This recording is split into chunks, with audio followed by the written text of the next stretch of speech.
तो पर्यावरण दिवस की मैं आप सबको बहुत बहुत बधाई देता हूँ।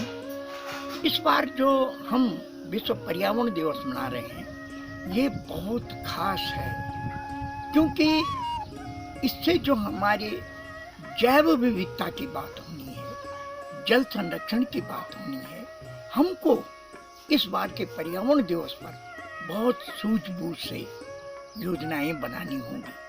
हम सोच रहे हैं कि पर्यावरण दिवस हम हर साल मनाते हैं, लेकिन प्रकृति और संस्कृति के रूप में जो इस बार का हम पर्यावरण दिवस मनाएंगे या पर्यावरण दिवस को आगे बढ़ाएंगे, इस दिवस से जुड़ी हुई चीजों को आगे बढ़ाएंगे, वो बहुत आवश्यक है। जिस तरीके से आज पूरा विश्व एक महामारी से रूबरू है, वो परिणाम सब हम देख रहे हैं कि प्रकृति से जो हमने बहुत अधिक छेड़छाड़ की है, उसका नतीजा है। और अब समय आ गया है। आप जरा सोचिए कि इस दौरान जो कोरोना महामारी आई और जो लॉकडाउन हुआ, इस दौरान हमने देखा कि हमारी माँ गंगा साफ स्वच्छ हो गई है, वातावरण हमारा स्वच्छ हो गया है, हर तरफ हवा चल रही है, मौसम सुंदर हो गया है। अब देखिए, ये तो बिल्कुल हमें समझना ही होगा कि अगर हम अपनी प्रकृति को इसी तरीके से बनाए रखें तो निश्चित रूप से महामारी हमको परेशान नहीं करेगी। मैं हिमालय की बात करता हूँ।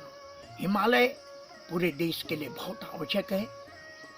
आज जिस तरीके से जलवायु परिवर्तन हुआ है, हमारे कार्यों ने जो जलवायु को परिवर्तित किया है, पूरे विश्व में जलवायु परिवर्तन का जो लहर चल रही है, उसका नतीजे हमारे सामने आ रहे हैं कि हिमालय में बर्फ पिघल रही है, पानी दिन पर दिन कम हो रहा है, हमारी आजीविका पर भी इसका असर पड़ रहा है।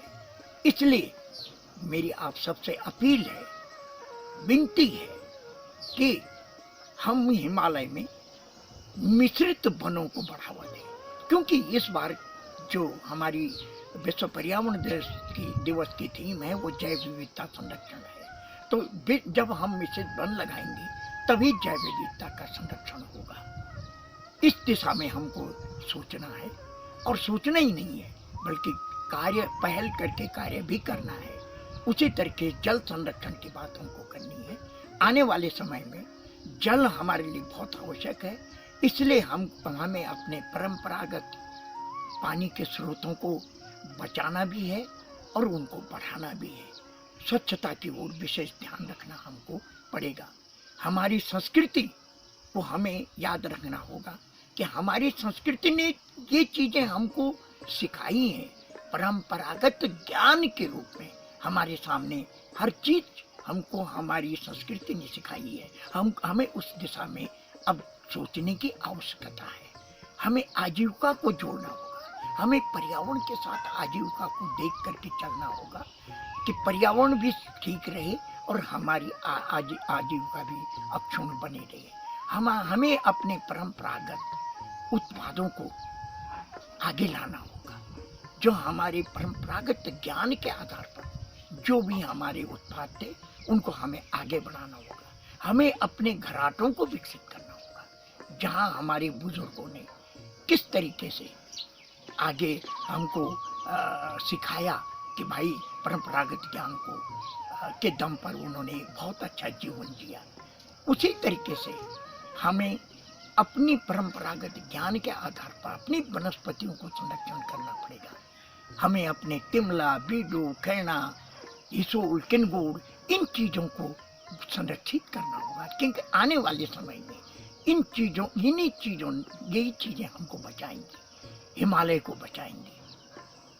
मेरी आपसे हाथ जोड़ के विनती है कि अब समय धरातल पर काम करने का है और हमें धरातल से जुड़ करके ग्रीन इकोनॉमी को जन्म देना पड़ेगा। अगर हम ग्रीन इकोनॉमी को जन्म देंगे, हमें अपनी जड़ी बूटियों की दिशा में कार्य करना होगा, ताकि हम अपनी जड़ी बूटियों के आधार पर ऐसी महामारियों से निजात पा सकें, ऐसी महामारियों से हम अपने आप को, अपने गांव को, अपने समाज को बचा सकें, ऐसी जड़ी बूटियों को की तरफ हमको ध्यान देना पड़ेगा। मैं आपसे यही उम्मीद करता हूँ कि अब समय आ गया है कि हमको संभलना पड़ेगा। प्रकृति के अनुरूप रहिए, अपनी संस्कृति के अनुरूप रहिए, आपका जीवन सुदृढ़ जीवन होगा और हम अपनी भावी युवा पीढ़ी को एक स्वच्छ भारत, एक स्वच्छ विश्व दे पाएंगे। बहुत बहुत धन्यवाद।